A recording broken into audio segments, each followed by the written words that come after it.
À coup de pourquoi?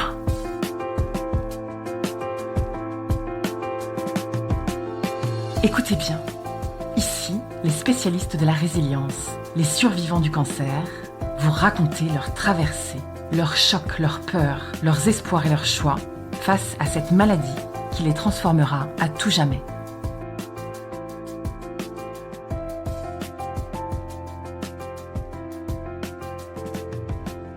Élise, j'ai 34 ans. Je suis chef de projet en associatif à mi-temps thérapeutique en ce moment. Je suis célibataire, j'habite à Dijon et j'ai un cancer des ovaires et du péritoine, stade 4.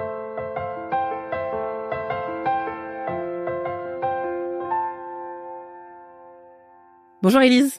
Bonjour. Merci d'être venue jusqu'ici, Dijon, Paris. Enfin, c'était l'occasion. Je suis vraiment ravie de te rencontrer.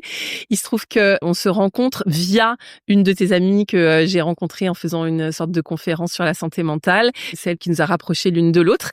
Donc, je suis ravie de t'accueillir ici en studio. Merci. Oui, merci beaucoup pour l'invitation en tout cas. Et ma première question, Élise, c'est comment ça va? Écoute, globalement, ça va. Je suis contente d'être là. Je suis contente d'être à Paris. Ça faisait un petit bout de temps, donc ouais, globalement, ça va. On va parler donc de toi et de ton histoire. Est-ce que tu peux commencer par le début ou le contexte, comme tu veux? Comment cette maladie est arrivée dans ta vie? Donc, c'est arrivé en fait en avril-mai 2024. Donc là, ça fait 1 an et demi. Du coup, je travaille dans l'associatif et humanitaire. Et donc, en fait, je m'apprêtais à partir en voyage en Asie de l'Ouest pour aller voir des collègues sur le terrain, voir un peu ce qui se passait, si jamais je pouvais aider, etc. Parce que je suis chef de projet. Et en fait, je commençais vraiment à pas me sentir hyper bien. J'étais ballonnée. Enfin, c'était un peu bizarre. Donc, je suis allée voir ma généraliste en me disant, je veux pas en fait qu'il se passe un truc pendant que je suis là-bas. Donc, si jamais tu peux me donner quelque chose pour me soulager là. Et en fait, là, globalement, elle m'a dit, ah non, il y a vraiment un truc qui cloche. Qu'est-ce que tu ressentais, toi? En fait, moi, j'étais hyper gonflée. Surtout l'abdomen, si tu veux. J'avais pris 4 kilos en l'espace de 2 semaines, un truc comme 1 semaine ou 2. Enfin, voilà, alors que globalement, ça m'arrive pas. Et puis, vraiment l'impression, en fait, d'être un peu genre enceinte de 4-5 mois, alors que c'était pas le cas, clairement. Et donc, elle m'a envoyé faire une échographie en urgence. À l'échographie, en fait, ils ont vu donc vraiment du liquide dans tout l'abdomen. Donc, c'est ce qu'ils appellent une ascite. Ce qui est assez anormal, en fait, avec mon profil. Une ascite, en fait, c'est les hommes alcooliques de genre 70 ans qui ont bu toute leur vie. C'est quand le foie lâche, en fait. Et moi, j'ai pas trop ce profil-là. Donc, ils m'ont dit, en fait, on va t'envoyer faire un scanner en urgence. Donc là, au scanner, j'ai vu la radiologue après, elle m'a dit, on voit comme des grains de riz, ce qui, j'ai appris plus tard, du coup, étaient des nodules, enfin, des mini-tumeurs, en fait. Donc, au final, ils m'ont gardée aux urgences. J'ai vu, du coup, une spécialiste qui m'a dit, OK, on va faire plein de tests, on va essayer de trouver ce que c'est. Et donc, j'ai été hospitalisée 1 semaine, le temps qu'ils fassent des prises de sang, des choses, enfin, voilà, qu'ils essaient de regarder. Ils éliminaient au fur et à mesure, en fait, des maladies plus ou moins exotiques. Parce que comme, en fait, j'avais été en Centrafrique, j'avais été au Cambodge, j'avais été à plein d'endroits, enfin, voilà, ça pouvait être autre chose. Et puis de plus en plus, en fait, la piste penchait quand même vers cancer. À quel moment t'es inquiète, toi? Comment ça se passe dans ta tête? Alors moi, j'étais inquiète quand on m'a envoyé faire des scanners et des échos en urgence. Et une fois qu'ils m'ont admis aux urgences, je me suis dit, ah wow, en fait, il y a un truc qui se passe. Je sors pas aujourd'hui, quoi. Alors que j'avais mon billet d'avion, j'avais mon truc. Enfin, moi, j'étais prête à partir le lendemain. Du coup, t'as lu tout? Ouais, j'avais écrit à mon chef un peu avant en disant, écoute, je me sens pas hyper bien, j'espère que je pourrais quand même partir. Après, j'ai écrit en disant, bon, je suis aux urgences. Je le sens pas trop pour demain. Et puis après, au final, j'ai dit, en fait, a priori, il me garde le week-end, donc ça va pas le faire. Alors, je suis tombée sur une médecin extraordinaire. Et en fait, tous les jours, elle venait me voir en disant, OK, on a éliminé ça, c'est pas ça. On a éliminé ça, c'est pas ça. J'ai appelé tous mes collègues, tous mes machins. On cherche vraiment. Je harcèle les anapathes au labo, quoi, pour qu'ils essaient de trouver. Et en fait, au fur et à mesure, elle m'a dit, en fait, il y a 2 possibilités. Il y a soit c'est une sorte de maladie un peu exotique qu'on n'a pas trop l'habitude de voir, mais ça peut présenter des symptômes comme ça, une tuberculose, mais abdominale pour le coup. Soit c'est un cancer. Et elle m'a dit, clairement, on préfère tous que ce soit une tuberculose. Parce que, bon, même si c'est pas fun, mais en gros, ça veut dire 1 an d'antibiotiques corsés, mais cancer, j'y crois pas trop. Vous avez pas le profil, vous êtes très jeune. Elle m'avait demandé aussi si j'avais des antécédents familiaux. Moi, j'ai répondu non. J'ai appris plus tard que oui, mais j'étais pas au courant. Okay. Et donc, en fait, moi, jusqu'au bout, globalement, j'y croyais pas trop. Et je pense que je me protégeais aussi. Bien sûr. Parce que clairement, c'est une éventualité qu'on n'a pas trop envie de de Qui se réveille. conscientiser, quoi. Ouais, voilà, exactement. Donc, en fait, au bout d'une semaine à l'hôpital, elle a fini par me dire, OK, on va faire une cœlioscopie exploratrice. Question chirurgie, c'est une toute petite opération. Ils vont voir, en fait, avec une caméra dans le ventre, parce qu'elle m'a dit, aux analyses, en fait, on comprend pas ce qu'on voit. Et en fait, en faisant ça, elle a découvert ce qu'elle a décrit comme une fibrose, comme des plaques, en fait, blanches qui recouvraient globalement tout l'abdomen, en fait, intérieur. Les intestins, les organes, enfin voilà, vraiment tout ça. Et donc, elle a dit, OK, c'est hyper bizarre. Donc, on va vous renvoyer chez vous. Et puis, nous, on continue les analyses et on se revoit dans 10 jours. Donc là, je rentre chez mes parents. T'habites chez eux. Alors, à Dijon, moi, j'ai mon propre appart. Ok. Mais là, en l'occurrence, mes parents habitent aussi à Dijon. Enfin, je suis hyper reconnaissante pour ça. Parce que du coup, en fait, j'étais hyper mal en point. En fait, ils m'ont vidé de 5 litres d'acide, donc de liquide inflammatoire. Mais du coup, en fait, ça avait affecté mes muscles, mes abdos. Ce qui fait qu'en fait, je pouvais pas marcher. J'étais en angle droit, en gros. En fait, on aurait T'étais dû pliée, ouais, j'étais vraiment pliée. Je pouvais pas marcher plus de 3 minutes sans que ça me fasse mal. Et là, pour le coup, quand on me renvoie chez moi, là, je suis vraiment inquiète. Autant à l'hôpital, je peux pas être à un meilleur endroit. Je suis bien entourée, les infirmières sont extraordinaires. Il y a cette médecin qui m'a pris en charge et en gros qui m'a dit je vous lâche pas. En revanche, quand je rentre chez moi, enfin chez mes parents en l'occurrence, je me dis mais si ça se trouve ils vont pas trouver et je vais entrer dans l'errance médicale. C'était ma vraie inquiétude, c'est qu'en fait on trouve pas et en fait moi je vis avec un truc Insupportable, quoi. Ouais, voilà, exactement. Ok. Juste pour comprendre concrètement, donc t'es avec tes 2 parents. Est-ce que tu as des frères et sœurs? Ouais, alors j'ai un grand frère qui habite à Strasbourg. Lui, il était pas là à ce moment-là. Enfin, il était à Strasbourg. On le tient au courant, etc. Mais voilà. Mais du coup, j'étais avec mes parents. Et puis, j'ai des amis sur Dijon aussi qui sont venus me voir à l'hôpital, hyper bien entourés. Mais tout le monde est quand même un peu inquiet. Parce qu'en gros, c'est soit une maladie exotique. Enfin, il y a quand même des conséquences à ça aussi, quoi. Un an de pause, soit cancer. Et cancer, là, ça fait flipper tout le monde. Donc, on n'y pense pas trop, mais on sait que c'est une possibilité, quoi. Il y a rien d'anodin, en fait. On sait qu'on se C'est ça. dirige vers un diagnostic difficile, quoi qu'il en soit. C'est ça. Dans tous les cas, c'est du lourd. C'est juste qu'il y en a un qui est facilement, entre guillemets, résolvable, même si ça prend un peu de temps. L'autre, c'est un gros point d'interrogation, quoi. Tu t'ouvres, tu parles. Comment tu fais pour tenir ce moment-là où on sait pas, quoi? Alors moi, j'écris. J'écris beaucoup. Je prie beaucoup. Je suis croyante, donc je crois en Dieu et Quelle religion? chrétienne, protestante. Je crois vraiment que Dieu existe en fait. Et dans ce moment-là, je me dis en fait c'est à lui que je m'accroche. Donc là, j'ai l'impression que tout mon monde se fige. Dans l'attente. Dans l'attente, exactement. Et la peur, globalement. Bien sûr. L'image qui m'est venue tout de suite, c'était la première nuit à l'hôpital. Je comprenais pas du tout même ce qui se passait, même en fait dans le système hospitalier. Je savais pas que les infirmières, elles débarquaient toutes les 6 heures pour prendre l'attention. Enfin voilà, je comprends pas ce qui se passe. Le premier truc qui me vient à l'esprit, c'est une histoire dans la Bible de Jésus, en fait, qui est avec ses disciples dans un bateau qui traverse un lac, quoi. Et là, il y a une énorme tempête. Les gars sont en panique. Enfin voilà, ils pensent qu'ils vont mourir. Et Jésus est en train de dormir dans le bateau, en fait.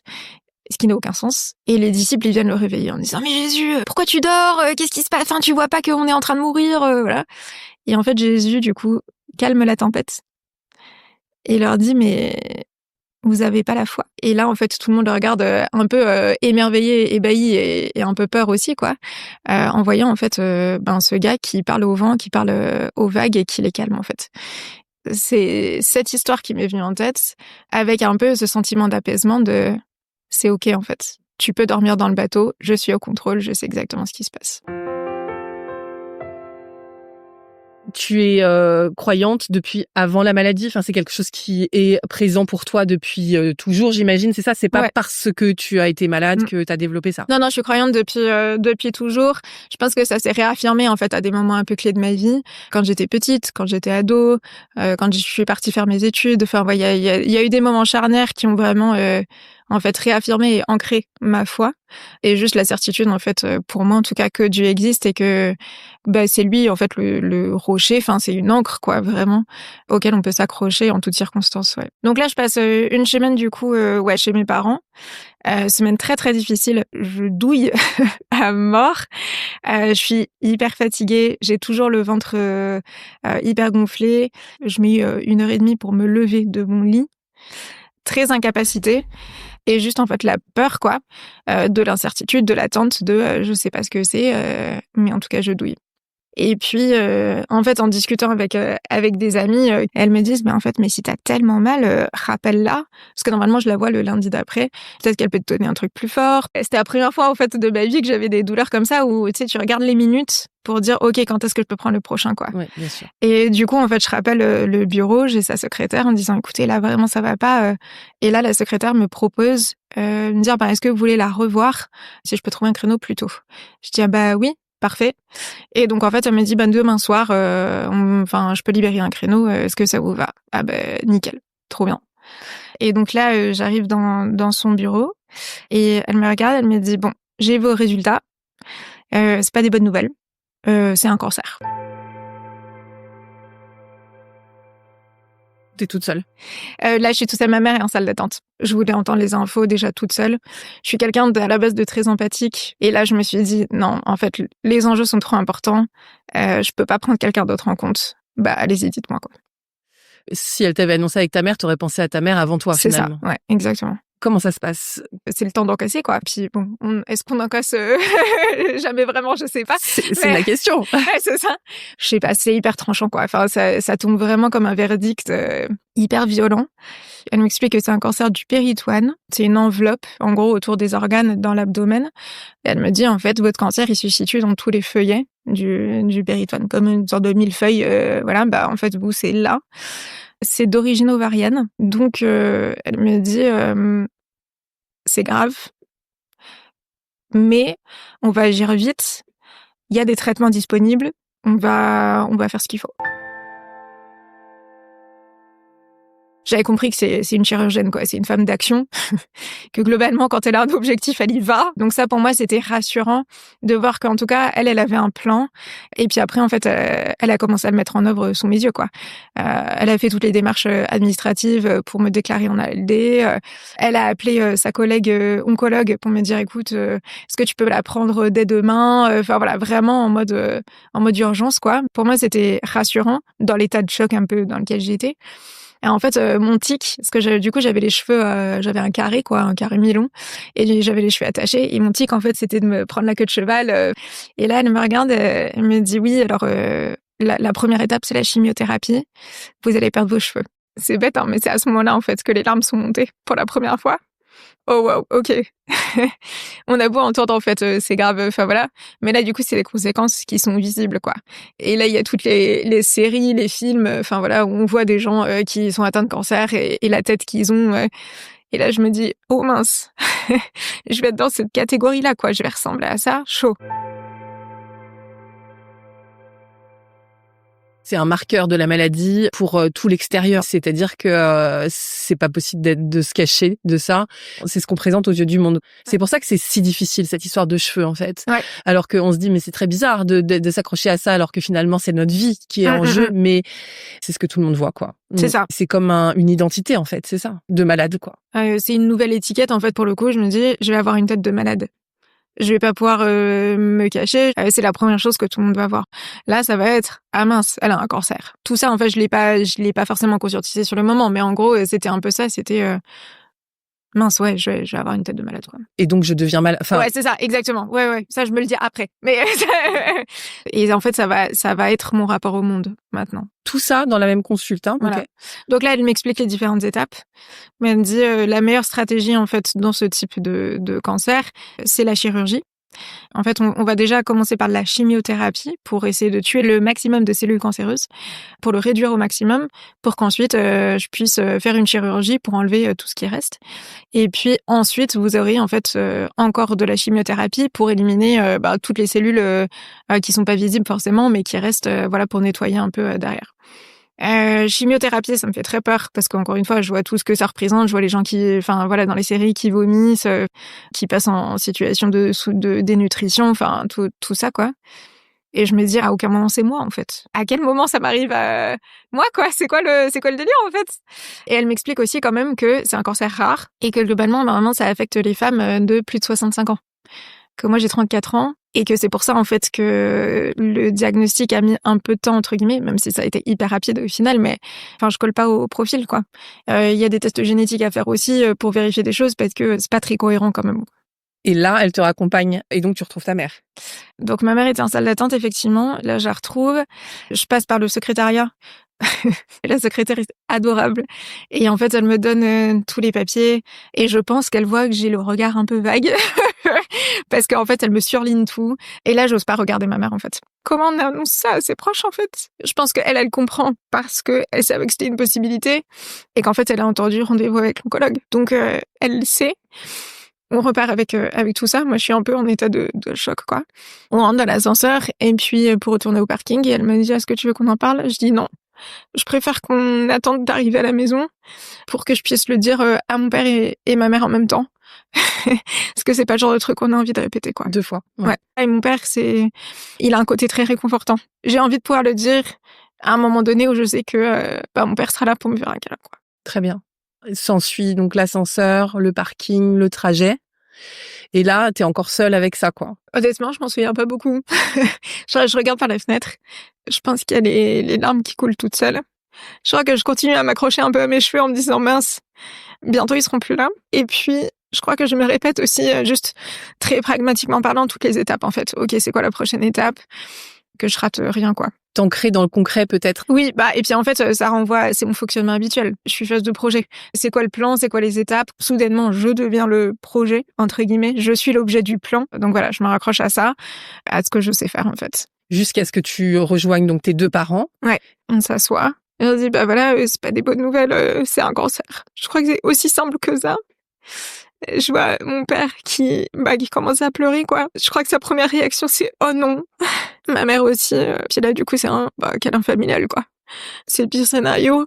Pour mon père, notamment, en fait, ça lui renvoie à, typiquement, en fait, ses 2 parents sont morts de cancer, chose que moi, je savais pas, parce que je les ai jamais connus, en fait.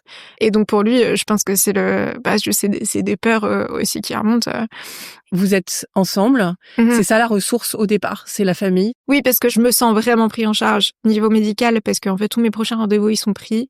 Et à la maison, j'ai mes parents qui, pour le coup, j'ai beau avoir, j'avais 33 ans à ce moment-là, être très indépendante, être tout ça. C'est ma mère qui va faire les courses et qui va faire à manger. Entre guillemets, le quotidien continue à tourner. Et du coup, moi, pour le coup, j'ai le droit de m'arrêter, en fait, et d'essayer de comprendre un peu ce qui se passe, quoi. Ça tourne et tu te mets un peu en mode attaque. Alors, je passe pas en mode attaque.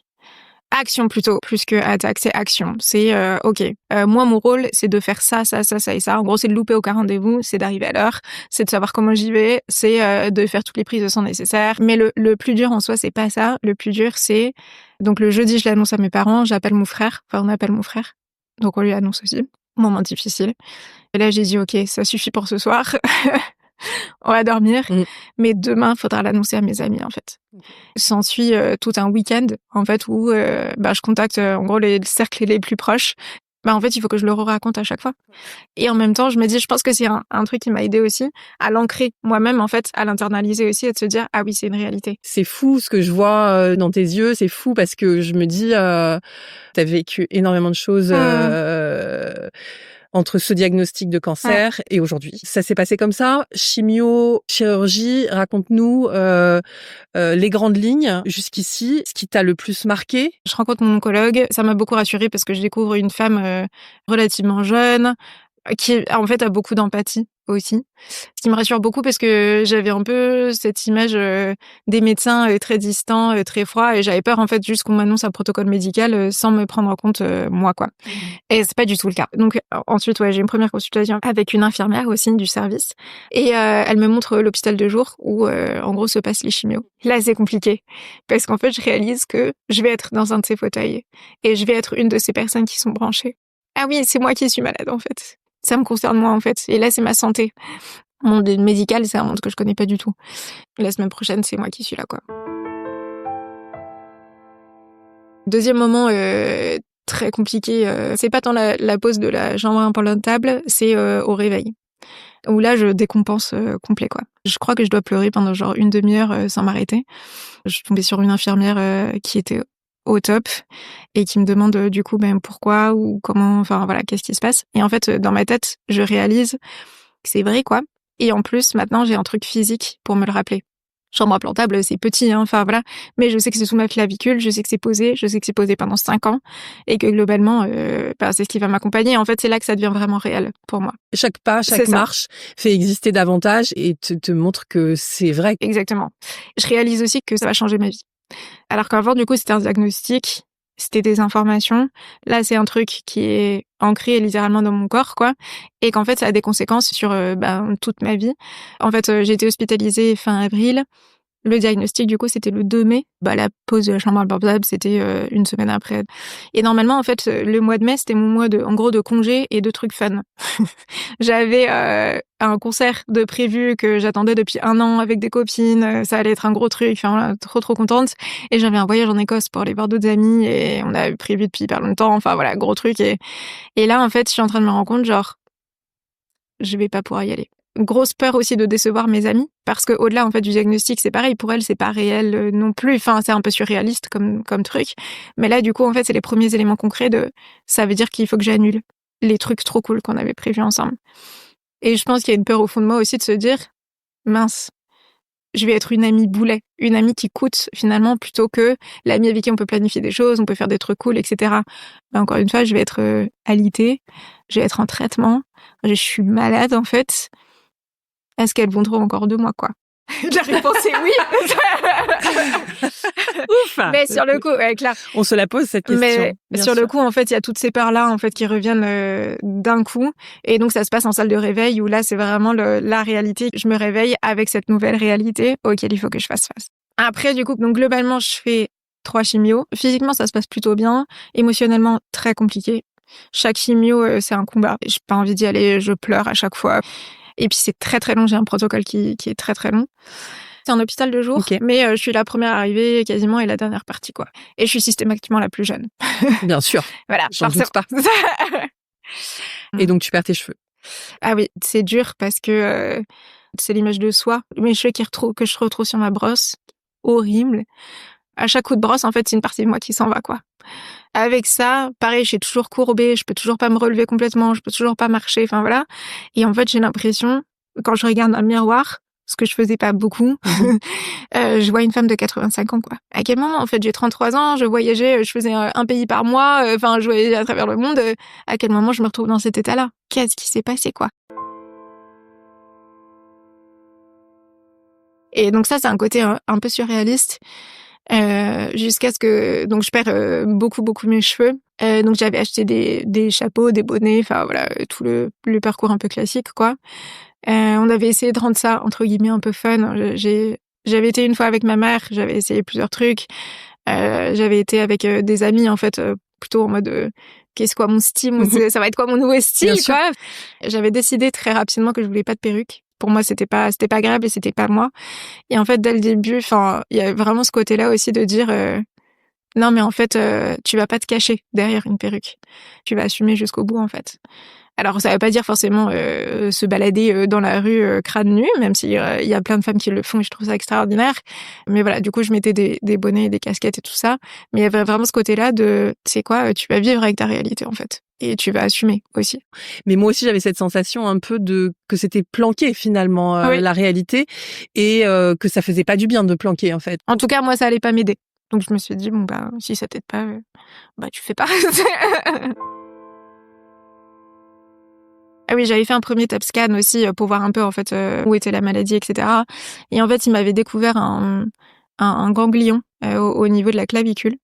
Ce qui était vraiment pas une bonne nouvelle. Alors sur le coup, ce que j'ai retenu de ce que m'a dit le médecin, c'était c'est pas dans les os, c'est pas dans le sang. Et ça a pas affecté les organes vitaux. Ce que j'ai compris plus tard, et je pense qu'aussi ils m'ont préservé.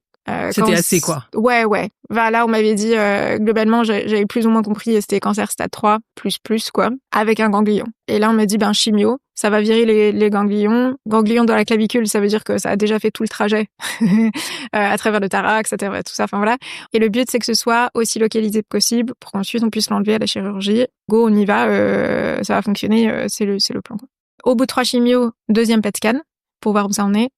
Bonne nouvelle, plus de ganglion. En revanche, alors on voit pas très bien. Et en fait, on me dit, la chimio a hyper bien fonctionné, cool. Et donc la chirurgienne regarde ça, elle dit, ok, chouette, on va refaire une celluloscopie. Ça définira le type de chirurgie qu'on va faire. Il y a quand même le côté hyper violent de cette chirurgie. J'entends que c'est entre guillemets la solution. En même temps, j'entends aussi qu'on va m'enlever des organes. Et globalement, un cancer ovarien, ça veut dire hystérectomie totale. Comme ça, si tu es dans le péritoine, donc dans l'abdomen, ça veut dire virer tout ce qui est affecté. Donc ça peut être les pipelons, ça peut être la rate, ça peut être gratter des petits bouts à droite à gauche, ça peut être un petit bout, un gros bout des intestins. Enfin, Hyper invasif, quoi. Hyper invasif. Si ça se fait, ce sera par laparotomie. La parotomie, c'est on coupe en deux l'abdomen, en fait, dans le sens du haut vers le bas, quoi, au milieu. C'est bien ça. C'est ça, très très lourd. Si c'est la solution, de toute façon, on va y passer. Mais par contre, il y a tout en moi qui crie, mais surtout pas, m'ouvrez pas, quoi. Et là, gros moment, parce que après, du coup, la Célio, elle vient me voir, elle me dit ok, en fait, c'est un stade 4. Pardon. Parce que moi, j'étais partie du principe que globalement, j'étais en chimio pour que ça puisse réduire, pour qu'on puisse opérer. Donc même si l'opération en tant que telle, ça me paraît hyper violent et tout ça, n'empêche que du coup, c'était une bonne nouvelle que ce soit possible, et là, ça l'est pas. Et en plus, on m'a annoncé un stade plus grave qu'anticipé. Ça va s'arrêter où, en fait? Ouais, voilà, exactement. Et donc là, elle me dit, changement de plan, on refait 3 chimios pour virer au max. Votre chimio, elle fonctionne. Pas autant qu'on avait espéré, mais elle fonctionne. Et on refera une célioscopie dans 3 chimios pour voir où ça en est, pour voir si c'est opérable. Qu'est-ce qu'elle a découvert, en fait? En fait, elle a découvert que c'était pas que dans le péritoine au final, c'était descendu plus bas, et notamment au niveau des ligaments utérins et toute la zone pelvienne. Ça se montrait pas au PET scan, en fait. Et voilà, et c'est ce qui rend en fait ce type de cancer vicieux aussi. C'est qu'il est très difficilement repérable. Et en fait, on l'appelle le tueur silencieux. Sympa.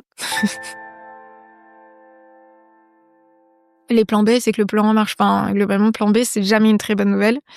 Et en même temps, je vois que ce soit elle, que ce soit mon oncologue, enfin voilà, elles sont hyper déterres, quoi. Ça fait du bien. Ça fait du bien de savoir que, ouais, on est entouré. Mais là, honnêtement, je pense que c'était le moment très noir. Là, je commence vraiment à prendre peur et à me dire, mince, est-ce que je vais m'en sortir, en fait? Ou est-ce que ce truc va me tuer? On se la pose pas vraiment tout de suite, finalement, cette question-là. Il faut une accumulation de choses pour se sentir profondément en danger, en fait. C'est pas tout de suite, quoi, c'est ça? Ouais, je pense, oui. Et puis surtout, en fait, au début, voilà, on me dit, ok, c'est grave, mais il y a des traitements, il y a un plan, il y a un machin. D'autres personnes sont passées par là. Voilà le protocole. C'est un protocole qui est posé. Ça veut dire qu'il a été testé, avéré. D'autres personnes s'en sont sorties. Donc, toi aussi, en fait. Là, on me dit, ce protocole-là, il marche pas trop pour toi. Et là, je me dis, ok. Donc, il y a des vrais risques, quoi. C'est pas une garantie. Le plan ne garantit pas la solution. Donc là, perte de repère totale. Donc, je m'accroche à mes chirurgiennes, à mon oncologue, qui est très au courant, qui suit tout. Je sais que les deux, en fait, elles appellent leurs collègues dans différents instituts pour aussi savoir un peu ce qui se fait, etc. Et surtout, en fait, je me raccroche à Dieu. Moi, là, je sais pas, je sais plus. J'ai plus de repères. J'ai plus l'impression d'être moi-même. J'ai l'impression d'être à vif, en fait. On va littéralement m'éplucher de l'intérieur. Enfin, je veux dire, on va voir ce qui se passe. Je suis malade de l'intérieur. Ça se voit à l'extérieur. À ce moment-là, on m'enlève toutes les couches, en fait, qui me définissent. Je suis en arrêt. J'ai jamais été arrêtée de ma vie. Je savais pas, en fait, comment on envoyait un arrêt de travail. Donc, j'ai plus, cette fameuse question de tu fais quoi dans la vie? Là, j'essaie de survivre, en fait. Plus d'identité, entre guillemets, sociale, plus de rôle. Je suis une personne, mais malade. Ça commence à te définir. C'est ça. Gros point sur la féminité aussi. En fait, on me dit, dans tous les cas, vous pourrez pas avoir d'enfant. J'ai 33 ans, en fait. Dans un coin de ma tête, s'il y avait cette possibilité de est-ce que je vais me marier, je vais avoir des enfants, je vais fonder une famille à un moment donné. Enfin voilà, pas pour tout de suite, ok, mais là, en fait, c'est une porte qui se ferme. T'as quelqu'un dans ta vie? Non. Enfin, j'avais déjà fait un petit peu ce chemin-là aussi. Enfin, pour différentes raisons, mais aussi en me disant, bon, t'as 33 ans, t'as trouvé personne, et c'est ok, je suis contente d'être célibataire, je le vis bien, franchement. Se dire, ok, mais imagine, tu rencontres quelqu'un demain, enfin, tu vois, tu déroules un peu le truc, ce sera encore possible d'avoir des enfants, même si t'as 36, 37, 38, voilà. Donc, j'avais un peu ça dans un coin de ma tête, en me disant, si ça se fait, c'est cool, si ça se fait pas, je pense que c'est ok. Mais au moins, j'avais le choix.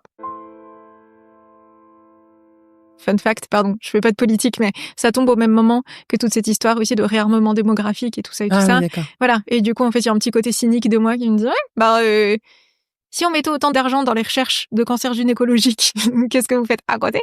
Ça pourrait peut-être aussi solutionner un peu vos histoires de réarmement démographique, les gars. En tout cas, tu te sens pas concerné par Macron. Pas pris en compte, en tout cas, ça c'est clair. Ça m'amène à une sorte vraiment de crise identitaire aussi, de se dire, mais en fait, qui je suis? Qu'est-ce qui va rester, en fait? On m'enlève ça, on m'enlève ça, on m'enlève ça, on m'enlève ça. À la fin, qu'est-ce qui reste? Et en plus, là, en fait, j'ai peur de pas m'en sortir. Et donc, je me dis, mais je peux pas partir dans cet état-là. En fait, là, je suis en train de me réduire, en gros, en cendres, littéralement, et qu'en fait, ce sera la fin. Je pense que mes parents ont un peu flippé quand même à ce moment-là, parce qu'ils m'ont jamais vu dans cet état-là. T'arrivais à t'exprimer, t'arrivais à communiquer. Non, c'était trop tôt, trop. Non, j'écrivais beaucoup. Enfin, généralement, c'est les malades en fait qui protègent les autres. Il y a un côté de moi qui voulait protéger aussi de ces questionnements-là, parce que je voulais pas non plus verbaliser en fait toute la dimension et la profondeur des questionnements, quoi, et de la peur en fait. Et puis c'est épuisant. Déjà, ne serait-ce que de l'énoncer. Tu écris sur quoi? Un journal, un cahier, quoi. À la main? Ouais, au feutre. C'est vraiment, comment dire, un peu intuitif. Des fois, c'est plutôt un peu sous forme de poésie, des fois, c'est sous forme de prière aussi. Oui. Et c'est sous cette forme-là aussi que vraiment je sens juste la présence de Dieu qui, à chaque fois, me rappelle « je suis là ». Tu le sens? Ouais. T'arrives à aller dans des églises? Oui, en fait, j'ai une église chez moi. J'y suis pas allée pendant quelques dimanches parce que juste j'étais en trop mauvais état et en fait j'avais trop de mal à rester assise pendant 1h30. Et puis juste en fait aussi ce truc-là de... les gens à ce moment-là du coup sont au courant. Est-ce qu'ils savent forcément interagir avec toi après ça? Pas forcément. Et moi j'ai envie de me protéger aussi. Encore une fois, je suis quelqu'un d'hypersensible en fait. Donc du coup... quand t'es vulnérable comme ça, même la maladresse, en fait, peut faire mal. Oui, bien sûr. Tu le pressens. C'est ça. Et tu t'exposes pas. Exactement. Okay. J'ai écrit une lettre à l'église, quand même, justement, leur expliquant un peu ce qui se passait, pourquoi ils allaient pas me voir, forcément, tous les dimanches, etc. Et aussi un peu une lettre de remerciement, quoi, en disant, je sais que vous êtes là. Aussi réaffirmer, ça n'enlève en rien. Au contraire, en fait, ça n'enlève pas ma foi, ça l'ancre, ça l'approfondit. Je sais que Dieu est là, il me le dit systématiquement. Pas de façon audible nécessairement, mais vraiment, en fait, en ressenti, quoi. C'est pas parce que tu crois en Dieu que ta vie va être facile. Si on lit la Bible, il y a tellement de personnes, Jésus lui-même, il a vécu une vie atroce. Enfin, je veux dire, il a fini quand même crucifié, on croit. Bon, ressuscité après, mais crucifié quand même. Donc c'est pas ça la promesse de Dieu, c'est pas ok, si tu crois en Dieu, tout va bien se passer en fait. C'est peu importe ce qui se passe, t'as la garantie qu'il sera là. Et en fait, juste la présence d'un être en fait qui est le Dieu de l'impossible, qui peut faire des miracles, d'amour inconditionnel, peu importe dans l'état dans lequel t'es, en fait on s'en fout parce que c'est toi que Dieu aime. C'est pas ce que tu fais, c'est pas qui t'es, c'est pas ce que tu représentes. Il m'a créé et il m'a mis là pour une raison. Et si ça se passe, c'est aussi pour une raison. Est-ce qu'elle est entendable? Pas forcément. Est-ce que je la comprends? Non. Mais n'empêche que c'est vrai, quoi. Même si le plan, du coup, des médecins, il zigzague. Moi, c'est pas ce que j'avais anticipé, c'est pas ce à quoi je m'étais préparée. Je suis en galère, clairement. Mais le plan de Dieu, en fait, il me dépasse largement. Et en fait, s'il prend le monde entier en compte, enfin, je veux dire, si tu crois que Dieu a créé l'univers, en fait, il y a rien qu'il connaît pas, quoi. Confiance.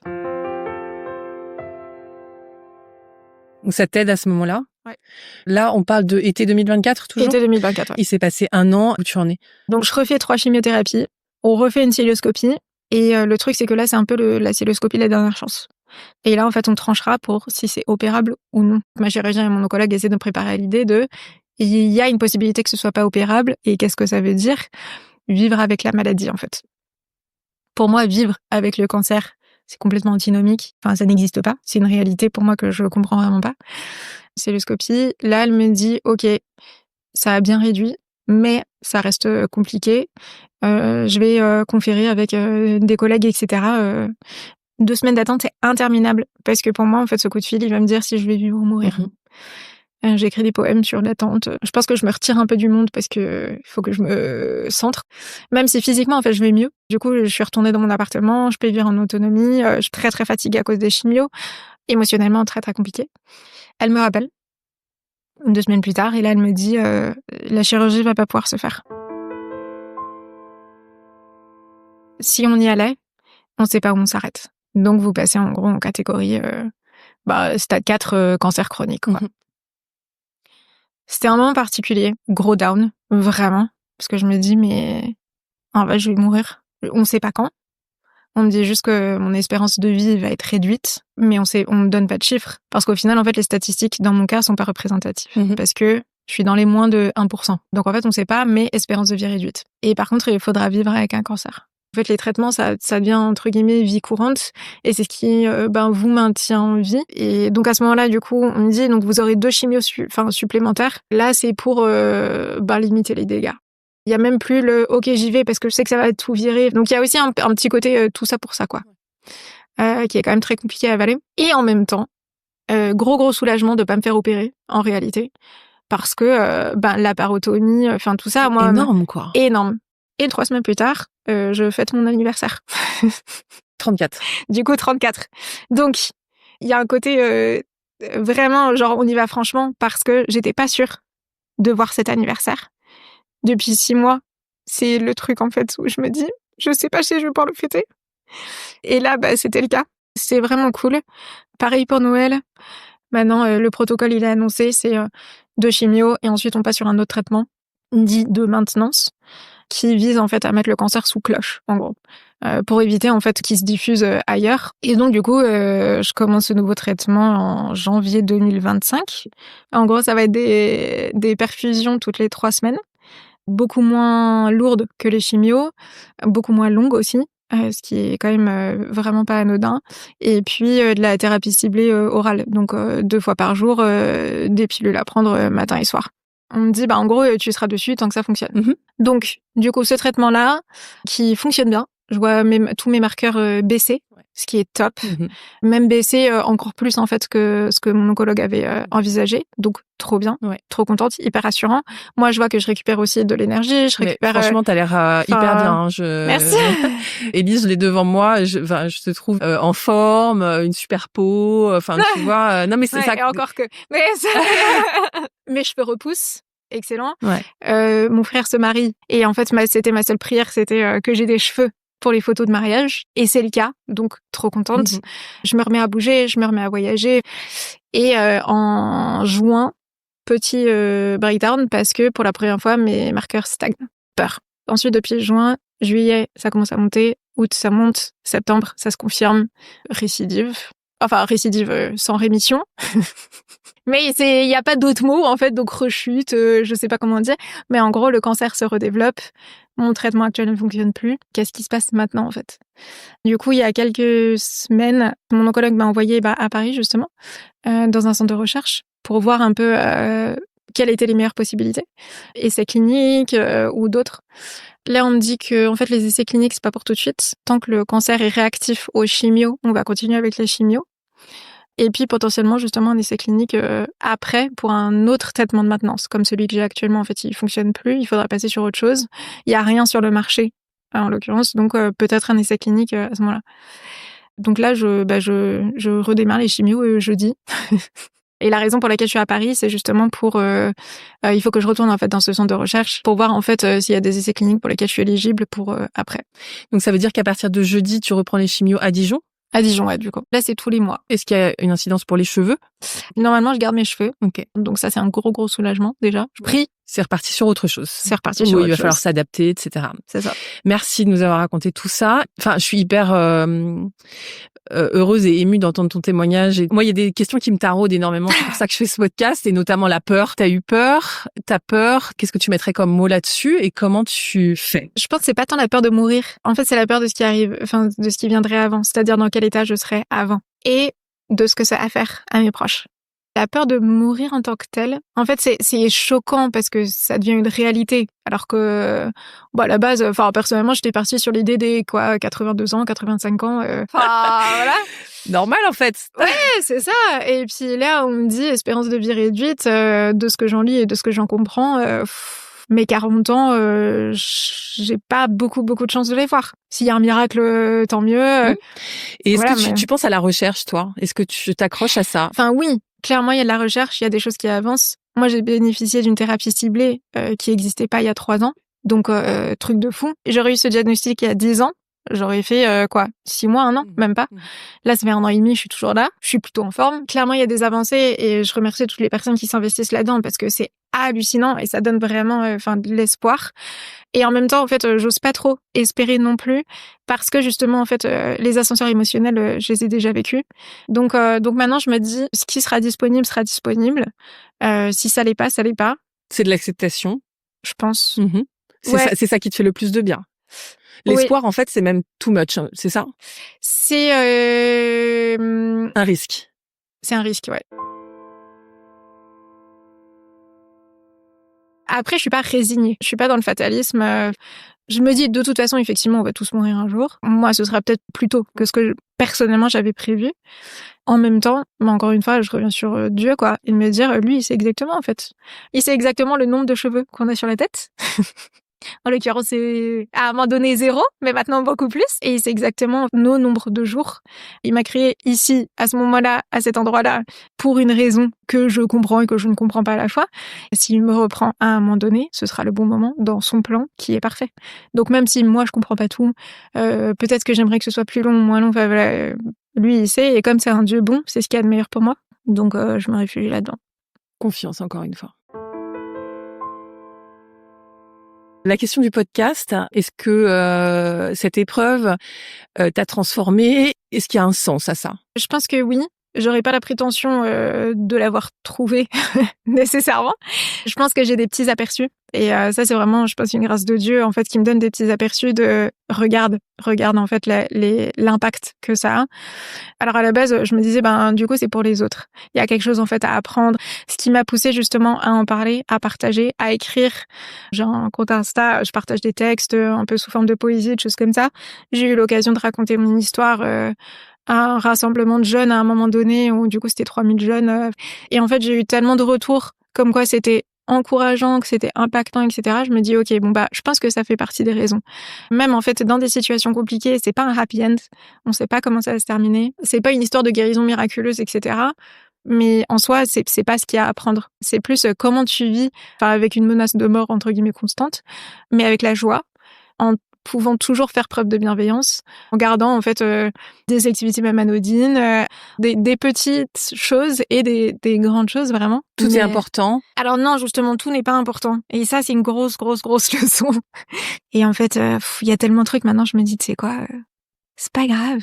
Ça peut se passer autrement que ce que toi t'avais en tête. Tu sais quoi, ce sera sans doute mieux. Et t'es pas obligé de t'investir émotionnellement à 2000% dans tout. Parce que tout n'en vaut pas la peine. Je pense qu'il y a une des grosses leçons aussi, c'est tu n'es pas toutes les étiquettes qu'on t'a collées ou que tu t'es collé toi-même. Ça dépasse tout ça. Ça ne définit pas qui tu es. T'as pas besoin d'avoir peur de qui tu es. Donc go, quoi. Pas le time. Il y a plus le temps, en fait, d'avoir peur. Au pire, il se passe quoi? Au pire, il y a des gens qui aiment pas. Au pire, il y a des gens qui sont pas d'accord. L'importance de qui tu es, qui on est et comment on se définit, c'est ça la question. Oui, c'est ça. En fait, c'est Dieu qui me définit parce que c'est lui qui m'a créé, c'est lui qui sait exactement qui je suis. Et ce qui me frappe, en fait, c'est en discutant, du coup, j'ai eu l'occasion de discuter avec plein d'autres personnes qui ont des diagnostics de cancer. Et en fait, la question qui se pose systématiquement, c'est qui va s'occuper de mes enfants, qui sera là pour eux.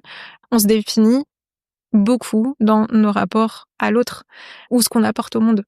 Et c'est chouette, parce que ça veut dire qu'il y a de l'amour de la relation et que justement, en fait, on a aussi quelque chose d'unique qu'on apporte au monde que personne d'autre ne pourra apporter.